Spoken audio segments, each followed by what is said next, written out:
সকাল থেকেই না ল্যাদ মেরে শুয়ে পড়ে আছি। কেন বলো তো, শরীরটা একদম ভালো লাগছিল না। আর এদিকে মেয়ে চলে গেছে টিউশন, আর বড় চলে গেছে কাজে। এখন আমি হয়ে গেছি একদম ফ্রি, তার জন্য শুয়ে আছি। হ্যালো এভরিওয়ান, তোমরা সবাই কেমন আছো? আশা করি ভালো আছো। আমার আরেকটি ব্লগে স্বাগত জানিয়ে আজকের ব্লগটা স্টার্ট করছি। আর আমি শ্যামলী, তোমরা কিন্তু ভিডিওটা প্লিজ লাস্ট পর্যন্ত দেখতে থাকো, আশা করি ভালো লাগবে।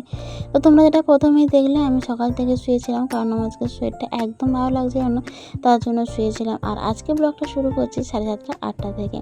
তো কতক্ষণ শুয়ে থাকবো, এখন যে ব্রাশ হয়নি, কোনো কাজও কমপ্লিট হয়নি, কিচ্ছু না, শুধুমাত্র ঘুম থেকে উঠে মেয়েকে রেডি করে দিয়েছি। আর বরের জন্য খাবার রেডি করে দিয়েছিলাম, ও খাবার নিয়ে যাবে বলে। এদিকে আমি ব্রাশ করতে করতে দেখি না আমার বড়বাবু বাড়ি চলে এসেছে। কাজ হলো না কেন না, বাড়িতে লোকের বাড়িতে বৃষ্টি হচ্ছে, তার জন্য ওদের বাড়িতে কাজ হবে না। বাড়ির পাশে যেহেতু কাজ হচ্ছে, তার জন্য আর কাজ হবে না, বাড়ি চলে এসছে। আর এদিকে আমি তো আর আসা মাত্রই আমার বরের আদেশ হয়ে গেল যে চা মুড়ি করো, খাবো। তো বরের আদেশ মানতেই তো হবে। আমি ওকে বললাম, একটু বকাবকি হয়ে গেছে, এর মাঝখানে বললাম তুমি চা করো, আমার আজকে শরীরটা যেহেতু ভালো না, তো তাই তুমি চাটা করো। না, আমার হাতে চাটা তো খুব ভালো লাগে, মানে না করার ফোন দিয়ে, ওটাই হচ্ছে কথা। আমি কিন্তু বুঝতে পেরে গেছি, কিন্তু কি করব, কিছু করার না, বরের যেহেতু আদেশ সেটা তো করতেই হবে। আর ও তো রোজ রোজ বাড়িতে থাকে না, আর চা করার কথাও বলে না, তাই ভালো না, ঠিক আছে বানিয়েই দিই।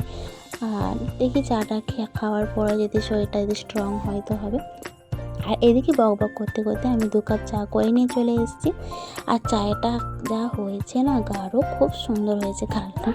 চাটা কিন্তু খুবই সুন্দর হয়েছে। আর এদিকে আগের দিনে চপ ছিল, ওই চপটা দিয়েই মুড়ি মাখিয়ে নিয়েছি। চপ মুড়িটা খেতে কিন্তু খুব ভালো লাগছিলো। আর এদিকে বক করতে করতে, দুজন ঝগড়াঝাটি করতে করতে আমাদের খাওয়া কমপ্লিট হয়ে গেছে।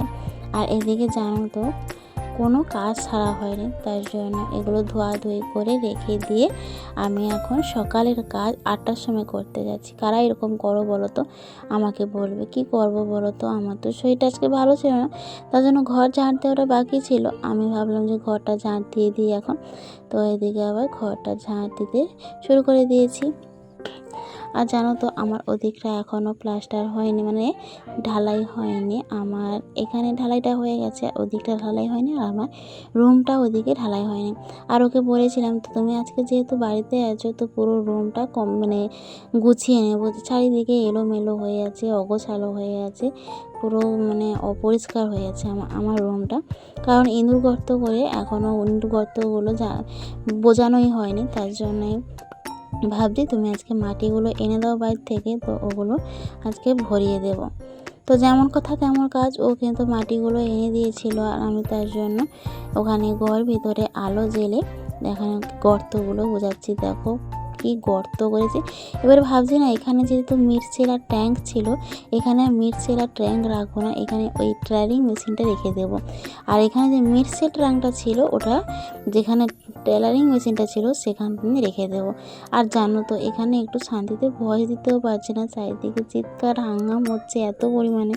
তোমরা একটু মানিয়ে নিও গো, ঠিক আছে। এখানে দেখো আমার পুরো মাটিটা কোড়া কমপ্লিট হয়ে গেছে, পুরো সমান সমান করে দিয়েছি। তারপরে বরকে বললাম তো মেশিনটা ঢুকিয়ে দাও, ও এখন মেশিনটাও ঢুকিয়ে দিয়েছে এখানে। এই মেশিনটা থাক। আর এদিকে জানো তো, শাশুড়ি মা ভাত বসিয়েছিল। তোমাদেরকে আগের দিনে ব্লগে দেখিয়েছিলাম যে গ্যাসটা একদম হাই মিডিয়ামের মতো, যেভাবে মানে হাই মিডিয়ামে যে মানে লো মিডিয়ামে যেভাবে চলে, হাই মিডিয়ামে সেভাবে চলছে। তো কী করতে হবে, তার জন্য যেটা ভালো চলছে সেটাতে তো বসাতে হবে। সেটা আর বসায়নি, বলছে গ্যাসটা চেঞ্জ করে দাও, গ্যাসটা চেঞ্জ করে দাও। হ্যাঁ, চেঞ্জ করলেও হবে, না করলেও নয়। তো তার জন্য আমি আবার ওখানে মাঝখানে বসিয়ে দিয়ে এখানে আমি চলে এসেছি এই যে পরিষ্কার করতে। এত ধুলো জমে গিয়েছিল, তার জন্য ভাবলাম একটু কাঁটা ব্রাশ দিয়ে ঘষিয়ে দিই। আর এখানে আর একটা ইঁদুর গর্ত বোঝাতে বোঝাতে আবার একটা ইঁদুর গর্ত হয়ে গেছে। কি করবো বলো তো, জানি না ভগবান যে কবে মুখ তুলে তাকাবে, আর এই রুমটা কবে যে নিচে ঢালাই দিতে পারবো আর প্লাস্টার করতে পারবো, মনের মতন করতে পারবো, আমি জানি না। শুধু ভগবানকে ডাকি, ভগবান একটু সুখের মুখকে কোনোদিন দেখতে পাবো না, না এইরকম কি সারা জীবন থাকতে হবে? কি অবস্থা আমাদের, এইরকম দুঃখের দিন যে কবে শেষ হবে কে জানে। আর এদিকে আমি মাটি টাটি দিয়ে লেপার পরে এখন আমি গোমাই নিয়ে চলে এসেছি, পুরো বাড়িটা একটু লেপে দেবো। কেননা পুরো বাড়িটা না ধুলো জমে গেছে, তার জন্য ভাবলাম যে একটু নেতা দিয়ে দিই, আর দেখতেও খুব ভালো লাগবে, তাই না? এদিকে আমার কাজ করতে করতে জানো আমার মেয়েও স্কুল থেকে চলে এসেছে, আর ওদিকে আমার ভাতটাও গড়িয়ে দিয়েছি। আমি বরকে বললাম তুমি ওকে মানে খাবার দিয়ে দাও, নাহলে আমি এই কাজটা সেরে পুরো বেরোবো। আর আমার এখানে নেতা দিতে দিতে ওর খাওয়াও কমপ্লিট হয়ে যাবে, তারপর ওকে স্নান করে দেবো। স্নান করিয়ে দিলে ও যাবে স্কুলে ছাড়তে, আমি ততক্ষণে স্নানটাও সেরে নেব। তো ওকে যেমন বললাম ও সেটাই করছে, ওকে এখন খেতে দিচ্ছে আর আমি এখানে ঘোটা নেতা দিয়ে দিচ্ছি। ঘোটা দেখো পুরো কীরকম হয়ে আছে, চারিদিকে খুয়ে গেছে আর এলোমেলো হয়ে আছে। একটু মাটি দিয়ে গোবর দিয়ে একটু লেদা দিয়ে দিলে দেখতে কিন্তু খুবই ভালো লাগবে, খারাপ লাগবে না কিন্তু। এদিকে স্কুলে চলে গেছে মেয়ে, ওকে রেডি সেডি করে বের করে দিয়েছি। ও চলে যাওয়ার পরে আমি এখন খেতে বসেছি। এই যে দেখো খুদ কাটা হয়েছিল আর আলু মাখা, তো ওরা সবাই খেতে চলে গেছে। এবার এখানে পরিষ্কার করে রেখে চলে গেছেন, আমি এখানে খেতে বসেছি। নুন দেওয়া ছিল না, আমি এখন একটু নুন মাখিয়ে নিলাম।